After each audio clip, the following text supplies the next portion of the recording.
Imagine you're in a conversation and someone tries to put you down, showing that arrogance that cuts through the room like a blade. Normally, you'd just stay silent, biting your tongue. But what if, instead, you had phrases so powerful they would completely knock them off balance? Today, I'm going to reveal 5 powerful phrases that not only disarm the arrogant, but also show everyone around you the strength of your character. The last phrase is so impactful that many people are left completely speechless, and that's why you need to watch until the end. The Stoic philosophers always saw arrogance as a fragile mask, worn by those who have not yet learned to master themselves. For them, true greatness isn't proven by the tone of your voice or the size of your pride, but by your calm and firmness in the face of provocation. Seneca, in one of his letters, stated, "Arrogance is the desire to seem bigger, when in fact you are smaller." This phrase reveals something powerful. Whoever needs to show off their superiority is already admitting their own insecurity. Epictetus, in turn, advised that we shouldn't be bothered by insults because an insult only has power if we accept it and carry it within us.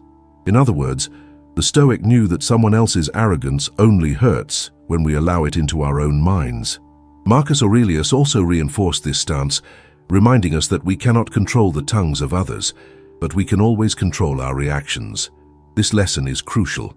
When we respond with wisdom, we dismantle the arrogant person's game without needing to shout or lose our composure. And that's exactly what we're going to explore in this video. 5 powerful phrases inspired by this Stoic spirit, capable of disarming any arrogant person, not with aggression, but with intelligence and grace. Phrase 1. You have a right to think that way. This simple phrase has immense power against someone who is arrogant. Arrogance thrives on resistance. The arrogant person expects confrontation. They want to prove their superiority and feed on verbal conflict. When you respond calmly and say, "You have a right to think that way," you break the logic of the conflict. It's like letting the air out of an overinflated balloon. All the tension dissolves. But be careful. This isn't about admitting the arrogant person is right. The secret is in the subtlety. You aren't agreeing with their point, but merely acknowledging their right to have that perspective. It's an elegant way to end the cycle of provocation without playing the game they desperately want you to play. The Stoics would call this removing the fuel from the fire. Epictetus said that no one can harm your mind without your permission. By using this phrase, you keep your mind free, refusing to get caught in the web of someone else's pride. The arrogant person, used to arguing to win, suddenly finds themselves facing someone who isn't playing the same game. Imagine a work meeting where someone tries to impose their ideas with contempt. Everyone expects you to fire back harshly, but instead you smile slightly and say, "You have a right to think that way." The silence that follows is telling. The person loses their stage, and everyone else realizes that you remained in control. This kind of posture is stronger than any attack, because the arrogant don't expect to be disarmed with serenity. It's in this moment that Stoicism proves its modern relevance, when inner peace defeats the need to prove who has the loudest voice. Phrase 2. That's an interesting point. You've given me something to think about. This phrase seems innocent, but it carries strategic force. The arrogant person expects to be rejected or criticized, but when you show interest, they lose their armor. It's like pulling the rug out from under their feet without raising your voice. You transform the attack into a moment of reflection, shifting the energy of the conversation. The secret is in the tone. It's not irony, it's not sarcasm, it's genuine calm. When you respond with, "You've given me something to think about," you place the other person in the role of a teacher, but without giving them the victory of a confrontation. Instead of fueling the battle, you show maturity and silently take control of the dialogue. Seneca said that there is nothing so arrogant that it cannot be softened by reason. This phrase is the embodiment of that. You don't have to win, you just have to lead. The arrogant person, accustomed to imposing their ideas like a hammer, finds themselves facing someone who doesn't fight back, but also doesn't submit. Imagine someone trying to belittle you in public, showing off their supposed intellectual superiority. Everyone expects an aggressive response. Instead, you look at them calmly and say, "That's an interesting point. You've given me something to think about." The atmosphere changes instantly. The audience realizes that the one in control isn't the one who speaks the loudest, but the one who can maintain their calm. That is the beauty of applying Stoic wisdom to daily life, transforming provocations into opportunities for growth. When you respond this way, you not only disarm the arrogant person, but also inspire respect from everyone around you. Phrase 3. I'd prefer to hear more before I respond. This phrase is like an invisible shield. The arrogant person expects an immediate reply, a quick dispute, because that's the field where they feel comfortable. But when you choose to delay your response and value listening, their arrogance dissolves into thin air.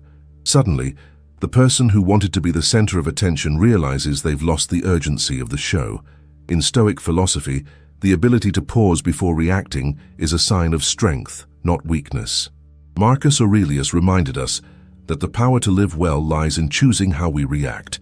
By saying you'd prefer to hear more, you show that you are not trapped by their provocations and that control of the situation remains in your hands.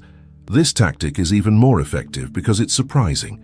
In a heated argument, everyone expects you to fight fire with fire.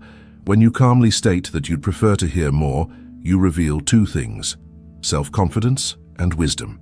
And both are weapons that arrogance cannot fight. Imagine a debate where someone tries to impose their opinion by raising their voice and gesturing to prove their superiority. You could retaliate in the same tone, but you choose a different stance. I'd prefer to hear more before I respond. This response is like a silent blow, as it shows everyone you aren't in the arena to fight, but to govern. The psychological effect is devastating. The arrogant person loses their rhythm because they can't compete with someone who isn't playing. While they drown in their own eagerness to win, you rise in everyone's perception as someone who masters not only the conversation, but themselves. Phrase 4. It's interesting how everyone sees the world differently. This phrase has a power that is both subtle and devastating. It doesn't confront, it doesn't accuse, it doesn't disrespect. It simply states that the arrogant view is just one among many. It's like holding up a mirror to the person without having to attack them. The arrogant person lives under the illusion that their opinion is the only one that's valid. When you respond by saying, "It's interesting how everyone sees the world differently," you shatter that illusion and show that their perspective isn't an absolute truth, but just a limited view. This realization disarms without offending. Epictetus taught that it's not things themselves that disturb us, but our interpretation of things. This phrase is exactly that, a reminder that every opinion is just a reflection of the mind that holds it. By bringing this awareness into the dialogue, you place the arrogant person in front of a philosophical mirror, forcing them to see themselves. Picture a family conversation where someone tries to impose their point of view, as if it were law. You, with serenity, say, "It's interesting how everyone sees the world differently." The impact is immediate. The aggressive tone loses its power because there's no way to argue back without looking intolerant in front of everyone. This phrase not only disarms but also elevates your image. While the arrogant person remains trapped in their own vanity, you demonstrate maturity, empathy, and a broader worldview. And that is something that cannot be challenged. Phrase 5. If that makes you happy, then that's fine. This is the final phrase, the one that completely dismantles arrogance. The arrogant person wants to prove something. They want to win. They want to feel they have dominated. When you calmly respond, "If that makes you happy, then that's fine," you nullify any attempt at confrontation. There is no more fight because you refuse to participate in it. This response elegantly exposes the true fragility of the arrogant person, their need for external validation. By implying that the other person only speaks or acts that way to feel happy, you pull back the curtain on their supposed superiority. It's like revealing that behind the loud voice, there is just a desperate plea for validation.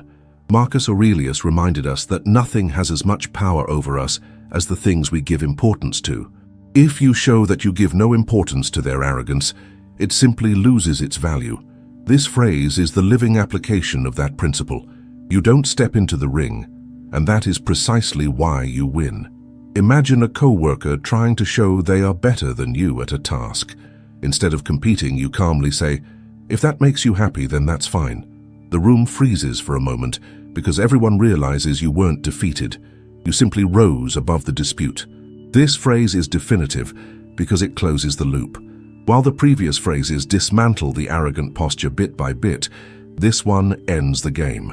There is no possible response without exposing even more of the other person's insecurity. The silence that the arrogant person is left with shows the true power of this attitude.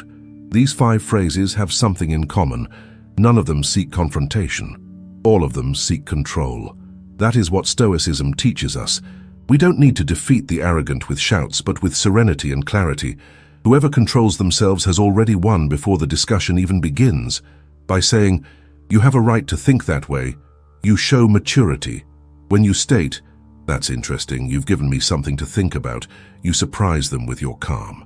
By declaring, "I prefer to hear more before I respond," you command the scene with patience. When you say, "It's interesting how everyone sees the world differently," you dismantle the myth of absolute truth. And finally with, "If that makes you happy, then that's fine," you end the game, revealing that their arrogance never had any power over you. These phrases are not just words, they are the attitudes of someone who has learned not to be a slave